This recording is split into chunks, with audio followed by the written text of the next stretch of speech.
Jammu Kashmir private school association की तरफ से आज रियासी डिस्ट्रिक्ट में हमने मीटिंग रखी और उस मीटिंग में हमने जो गवर्नमेंट का ऑर्डर आया था 27 दिसंबर 2023 को, जिसमें प्राइवेट स्कूलों को टैग किया गया गवर्नमेंट स्कूलों के साथ, उस विषय पे काफ़ी हद तक हमारी बातचीत चर्चा हुई। और वो जो 45-46 स्कूल हैं जिनको गवर्नमेंट ने जम्मू डिवीज़न के टैग किया, और श्रीनगर के लगभग 60 से 65 स्कूल हैं, उनके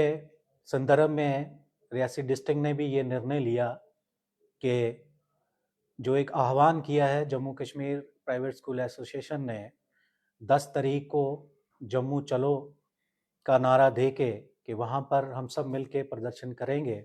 उस ऑर्डर के अगेंस्ट। उसी सिलसिले में मैं आपका धन्यवाद करता हूँ कि आपने रियासी डिस्ट्रिक्ट में हमें अपनी बात रखने के लिए आमंत्रित किया, और मैं आपके माध्यम से ये संदेश देना चाहता हूँ। देखें, ये जेके बोर्ड की और हमारी जो जम्मू कश्मीर सरकार की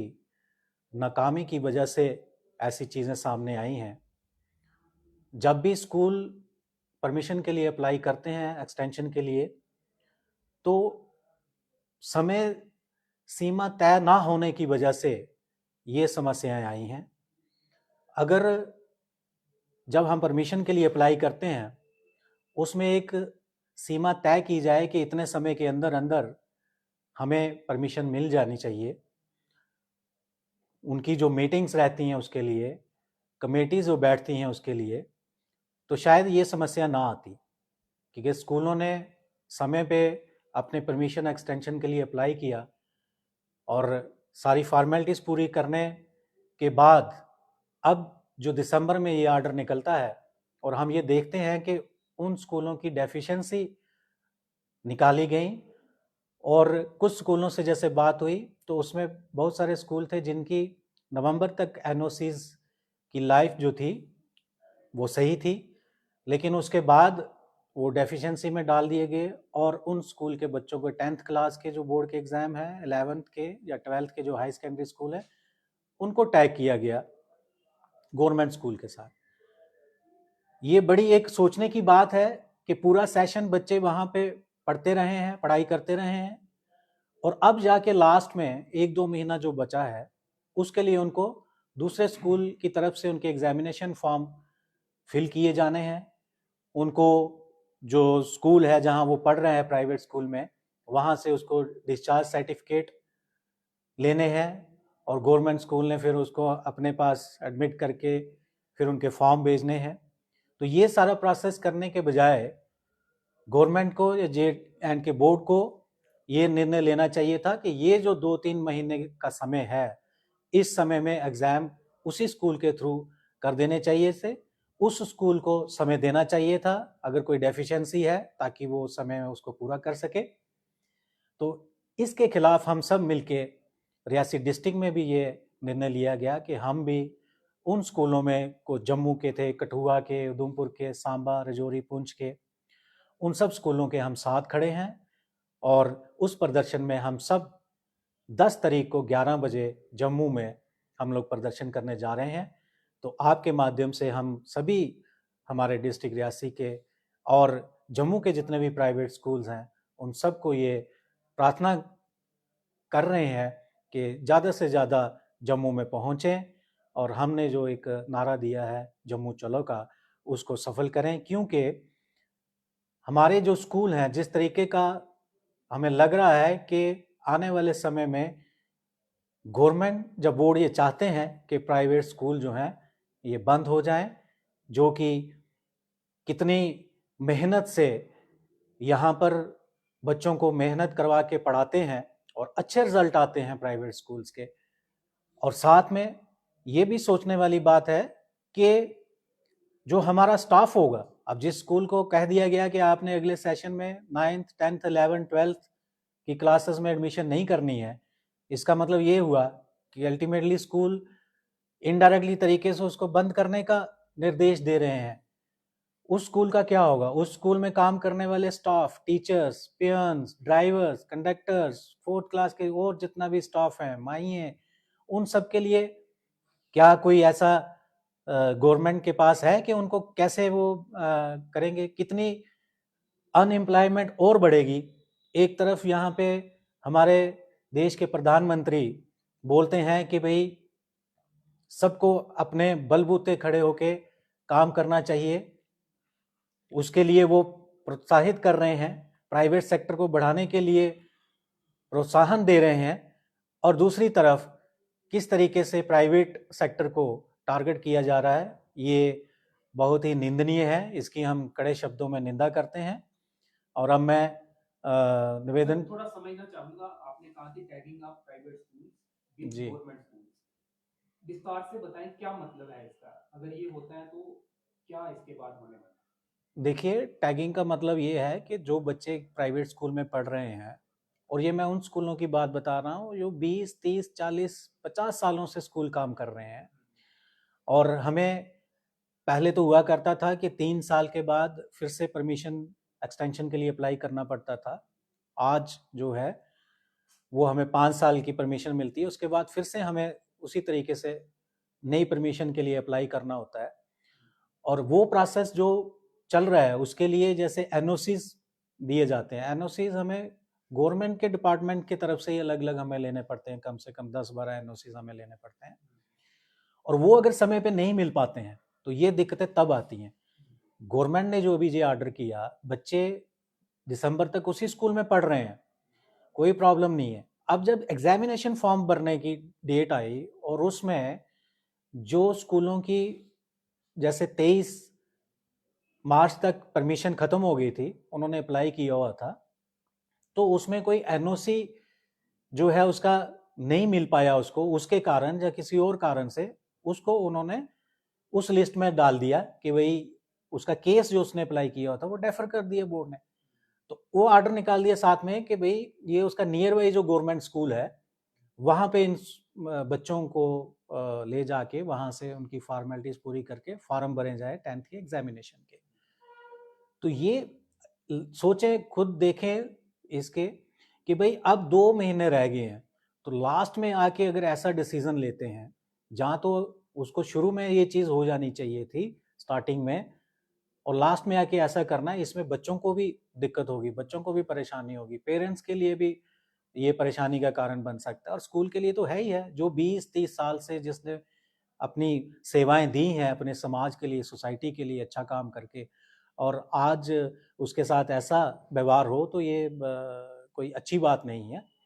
उसी सिलसिले में हम ये जो एनओसीज की आप बात कर रहे हैं, ये कौन कौन सी एनओसीज हैं जिसके चलते ये फैसला लिया गया जो नहीं मिल पा रही स्कूल में? जैसे ट्रैफिक का एनओसी लेना पड़ता है हमें, फायर इमरजेंसी का एनओसी है, बिल्डिंग सेफ्टी सर्टिफिकेट्स हैं, केमिकल का सर्टिफिकेट रहता है, पोल्यूशन के सर्टिफिकेट रहते हैं, रेवेन्यू डिपार्टमेंट से हमें एनओसी लेने पड़ते हैं। लगभग मतलब 8-10 डिपार्टमेंट हैं जहाँ से हमें ये एनओसी इसके लेने लिए पड़ते हैं। सिविलियन मुद्दों की भी क्या आप हाँ डिमांड बिल्कुल, करते हमने हैं? तो शुरू से ये डिमांड करते आए हैं, हमारी एसोसिएशन ने इसके लिए बहुत संघर्ष किया करने के लिए, और जब टेबल पे बात होती है उसमें जो भी प्रतिनिधि रहते हैं सरकार के या बोर्ड के, वो उस बात को मानते भी आए हैं, लेकिन अभी तक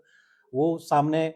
नहीं, मतलब वो चीज़ हमें मिल पाई है। अगर वो चीज़ हो तो फिर तो ये प्रॉब्लम आएगी ही नहीं। वो तो हम चाहते हैं कि ऐसा हो, टाइम बाउंड सिस्टम होना चाहिए हर एक चीज़ के लिए उसमें करने का। तो अब आप जम्मू में जो अपनी प्रोटेस्ट करने जा रहे हैं, उसमें क्या तमाम मसले शामिल रहेंगे या ये जो स्कूल किए गए हैं, और क्या डिस्ट्रिक्ट रियासी का कोई भी स्कूल नहीं है, सिर्फ आप सपोर्ट कर रहे हैं जो दूसरी डिस्ट्रिक्ट में अभी स्कूलों को अभी टैगिंग जो की? लिस्ट है इसमें हमारे डिस्ट्रिक्ट रियासी का कोई भी स्कूल नहीं है। अभी इसमें जम्मू के हैं, कठुआ से हैं, और डिस्ट्रिक्ट के स्कूल्स हैं जो है, लेकिन इस तरीके का ये सबके लिए है। आने वाले समय में हो सकता है, जैसे हमें भी दिक्कतें आती हैं एनओसीज को लेने में, 6-6 महीने कभी साल साल लग जाते हैं, मतलब हर एक डिपार्टमेंट से। एफएफसी का भी एक एनओसी लेना होता है, वहाँ से भी हमें बड़ी प्रॉब्लम आ रही हैं। कई फाइलें दिसंबर 2000 तक की वहाँ पे सबमिट हुई हैं, लेकिन उसके ऊपर अभी कुछ कार्रवाई नहीं हुई है। तो ये प्रॉब्लम्स हैं, इसको इसको किसने देखना है? ये इसमें तो कोई स्कूल की गलती नहीं है, या स्कूल के जो चलाने वाली मैनेजमेंट है उसका कहीं फॉल्ट नहीं है, कहीं ना कहीं फॉल्ट जो है वो सरकार के, एडमिनिस्ट्रेशन के या बोर्ड के ही हिस्से में ज़्यादा दिखता है, जिसकी वजह से ही हम सब यही आह्वान कर रहे हैं, आपके माध्यम से चाहते हैं कि सब मिलके जम्मू चलो का जो हमारी एसोसिएशन की तरफ से एक नारा है, बोर्ड के सामने हम लोग इसका प्रदर्शन करेंगे। और हमारी डिस्ट्रिक्ट के प्रेसिडेंट लाडी शर्मा जी, मैं कहूँगा कि वह भी इस बात पे एक अपनी तरफ से भी डिस्ट्रिक्ट रियासी के स्कूलों को संदेश दें। धन्यवाद सर जी। हमारे जैसे आपने देखा है कि हमारे Jammu Kashmir private school association के जो जम्मू प्रोविंस के वाइस प्रेसिडेंट श्री अजय जी ने आपको विस्तार में बताया है कि ये किस बात के लिए हम अपना प्रोटेस्ट करने जा रहे हैं। इनके माध्यम से मैं आपके माध्यम से अपने डिस्ट्रिक्ट रियासी के जितने भी प्राइवेट स्कूल हैं उनसे मैं विनम्र निवेदन करना चाहता हूँ कि 10 तारीख को आप अपने स्कूल बंद करके अपने स्टाफ के साथ, चाहे वो आपका ड्राइवर है, पीएन है, क्लर्क है, अपने पूरे स्टाफ के साथ जम्मू चलें, ताकि इस प्रोटेस्ट को हम कामयाब बनाएं, सरकार को अपनी समस्या के प्रति अवगत कराएं और आने वाले टाइम में ताकि कोई ऐसा डिसीजन सरकार लेने से पहले सोचे और हम सरकार के ऊपर पूर्ण दबाव बनाएंगे। ये नहीं है कि आज रियासी डिस्ट्रिक्ट का कोई स्कूल नहीं है, आने वाले समय में रियासी डिस्ट्रिक्ट का भी स्कूल का भी नंबर आ सकता है, क्योंकि गवर्नमेंट ने जो पॉलिसी बनाई है स्कूलों को बंद करने का, एक उन्होंने ये टैगिंग के साथ साथ किडनैपिंग का काम शुरू किया है कि हमारे बच्चों को लास्ट में जो हमारा अभी सेशन खत्म होने वाला है उस वक्त उन्होंने एक आर्डर निकाल के गवर्नमेंट स्कूल के साथ बच्चों को टैग किया जाए। तो ये सरासर गलत है, निंदनीय है, इसकी हम भर्त्सना करते हैं। और मैं एक बार पुनः आपके माध्यम से अपने जितने भी डिस्ट्रिक्ट के प्राइवेट स्कूल है, चाहे वो मिडिल है, हाई है, प्राइमरी है, सबके सामने ये अपील करना चाहता हूँ कि कृपया करके आप 10 तारीख को जो हमारी सेंट्रल बॉडी ने जो आह्वान किया है कि चलो जम्मू चलो, तो जम्मू चलो का जो नारा है उसको हम कामयाब बनाए और मिलकर एक जोरदार प्रदर्शन करके सरकार को अपनी समस्या के बारे में समझाएं, उनको मनाएं कि ताकि ये जो गलत है उसके साथ ये जो लड़ाई है एक स्कूल की नहीं है। आप समय मांग रहे हैं या फिर ये इस पूरे जो डिसीजन लिया गया उसे गलत आप है? नहीं, हम तो गलती, जिस डिसीजन ही गलत है, समय का क्या, समय तो चलो फिर डिसीजन ही गलत है जो आप आन पार किसी स्कूल के, कोई एनओसी कम नहीं है, गलती सरकार आपकी है, टाइम बाउंड आपके वजह से निकला। हमने तो अपने एनओसी टाइमली एनओसी का किया गया है, कुछ समय सीमा निर्धारित की गई है देखो सरकार की तरफ से कुछ एनओसी के लिए या सभी के लिए या नहीं है? सर देखो, जैसे हमारा क्या होता है कि जैसे साल पहले हम अप्लाई कर देते हैं बोर्ड में अपनी परमिशन के लिए, तो जो साल पहले हमने जब अप्लाई किया होता है तो हमारी, जैसे मान के चलो 24 में जिसकी परमिशन खत्म होने वाली है एप्लीकेशन, उसने 23 में अप्लाई किया हुआ है, लेकिन 23 में को सरकार क्या करना था, बोर्ड के बीच में मीटिंग्स होती हैं, लेकिन उनकी मीटिंग डिले होने की वजह से हमारे एनओसी की जो साल का टाइम था वो खत्म हो गया। तो जब टाइम खत्म हो गया तो उन्होंने कह दिया कि आपकी परमिशन आपकी खत्म हो गई, लेकिन हमने तो अपने टाइमली जब अप्लाई किया था ऑनलाइन, हमने तो अपने पूरे जो डॉक्यूमेंट्स थे वो कंप्लीट थे हमारे, लेकिन नवंबर या दिसंबर में जाके जो साल के बाद जो हमारा जो डॉक्यूमेंट्स है वो खत्म हो जाता है, क्योंकि जब हम अप्लाई करते हैं उसके पहले हम डॉक्यूमेंट्स बना लेते हैं ना, तो साल के बाद तो बीच में इनका क्या होता है 3 महीने या 4 महीने में बोर्ड को अपनी एक मीटिंग करनी पड़ती है, तो जिससे जो हमारा जो आगे परमिशन मिले, लेकिन उनकी मीटिंग डिले की वजह से आप किसी को दूसरे को वो नहीं मिलने की वजह से आपने बोल दिया कि हमारे डॉक्यूमेंट्स तो थे उस वक्त, लेकिन उनकी जो वैलिडिटी खत्म हो गई, तो उसको उन्होंने कहा कि आपकी परमिशन खत्म है, तो बच्चे उन्होंने दूसरे स्कूल में टैग कर दी। एक तो ये टैगिंग वाला मसला आ गया, एक क्या ये आपकी मांग है कि सिंगल विंडो हो, बिल्कुल ऑनलाइन हो, टाइम बाउंड हो, ये सारी चीजें बिल्कुल, जैसे सरकार ने किया, हमारा जो अभी डायरेक्टर में हम जो हमें परमिशन मिलते हैं वो ऑनलाइन है, हमारा ये बोर्ड का भी अभी ऑनलाइन सिस्टम शुरू हो गया है, वो हमने अभी ऑनलाइन ही अप्लाई करते हैं, बट जो हमें एनओसीज मिलते हैं वो अब उनका अभी ऑनलाइन ही, एक सिर्फ हमें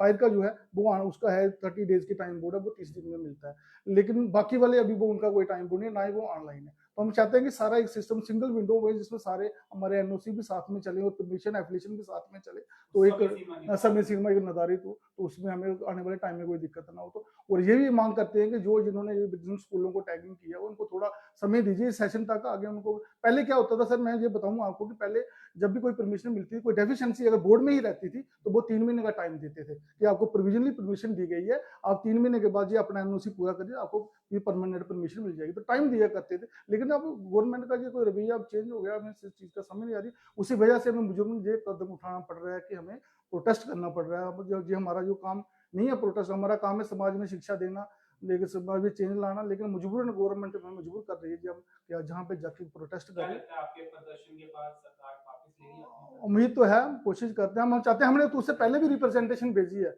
हमारे जो नए सेक्रेटरी आए हैं पीयूष श्रृंगला जी, उनको हमने गवर्नर जी को भेजी है, ताकि उसके पहले अगर हमें गवर्नमेंट हमारे से बातचीत करती है सेंट्रल बॉडी से, तो हो सकता है उसका तो पहले भी हल निकल जाए। हाँ, थोड़ा इस चीज को विस्तार में मैं समझाना चाहूंगा कि इशू कहाँ पे आ रहा है।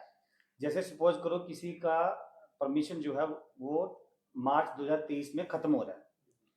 तो अब उसको न्यू के लिए अप्लाई करना है, लेकिन उसके पास एनओसी जो है वो वैलिड है, मान लीजिए अक्टूबर तक, नवंबर तक, दिसंबर तक वैलिड है उसका, ठीक है। तो अगर हम लोग अपनी परमिशन की फाइल अप्रैल में या मई में हम सबमिट करवाते हैं, जिसमें एनओसी की डेट जो है जुलाई या अगस्त सितंबर कहीं तक भी वैलिड है, लेकिन बोर्ड की मीटिंग ना बैठने के कारण, बोर्ड की मीटिंग बैठती है अक्टूबर में, नवंबर में, दिसंबर में, तो जब बोर्ड की मीटिंग बैठेगी तब तक वो फाइल के अंदर एनओसी की वैलिडिटी हो चुकी होती है। तो जिसकी वैलिडिटी हो चुकी होती है बस उसको वो वहां से परमिशन नहीं मिल रहा है ना। तो बस ये सबसे बड़ा इशू है। और दूसरा जी, अभी आपका एक क्वेश्चन था कि क्या इफेक्ट पड़ेगा, सबसे ज्यादा इफेक्ट पड़ेगा बच्चों पे। तो जो बच्चे किसी एक स्कूल में पढ़ रहे हैं, पूरा साल वहां पे पढ़े, अब लास्ट में उनको लगेगा कि मुझे एग्जाम दूसरे किसी स्कूल से देने हैं, तो उनपे जो मेंटली स्ट्रेस पड़ेगा, जहां जो पेरेंट्स के ऊपर एक इफेक्ट पड़ेगा, पेरेंट्स भी सोचेंगे कि हमारा बच्चा पढ़ा किसी स्कूल में और एग्जाम किसी स्कूल से दे रहा है, तो इससे एक तो प्राइवेट स्कूल की डिग्निटी पे भी सवाल खड़ा होता है कि आपके पास परमिशन नहीं थी तो अभी तक आपने क्यों बच्चों को रखा, जबकि उनके पास सब एनओसी थी, सिर्फ बोर्ड की मीटिंग डिले होने के कारण उनकी वो एनओसी रद्द हो गई। तो चलिए, प्रदर्शन से आपको लगता है उम्मीद तो है गवर्नमेंट हमारी सुनेगी। बिल्कुल, अब सुनना भी चाहिए, नहीं सुनने का नहीं है। अगर मान के चलो नहीं हमारी बातों को सुना जाता तो आने वाले समय में एसोसिएशन की तरफ से ये संघर्ष तो जारी रहेगा, क्योंकि अब जो हमारी सेंट्रल बॉडी ने डिसीज़न लिया है कि हम चुप बैठने वाले नहीं हैं। एक सहन करने की भी एक सीमा होती है, कब तक हम लोग चीज़ों को सहन कर सकते हैं, क्योंकि हम लोगों ने अपना जीवन 20, 25, 30 साल से एक दिया है अपने स्कूलों के लिए। तो अब हमें लगता है कि भाई एकदम से अगर हमारे स्कूल बंद होने जा रहे हों तो फिर उसके लिए तो हमें संघर्ष करना पड़ेगा, लड़ना पड़ेगा, अपने हक के लिए लड़ना है हमें, अपने समाज के लिए लड़ना है हमें, क्योंकि हमने समाज के लिए अच्छा काम किया है। हमने कोई कोई भी ऐसा गलत काम नहीं कर रहे हैं, हम हमें शिक्षा दे रहे हैं, सेवा भाव से हम लोग काम कर रहे हैं। तो अगर उसमें इस तरीके की अड़चनें, दिक्कतें आती हैं तो नेचुरली हम तो आह्वान कर रहे हैं कि सब मिलके चलें। हमारे पेरेंट्स, हमारे बच्चे आने वाले समय में भी मुझे लगता है वो हमारा साथ देंगे इस विषय के।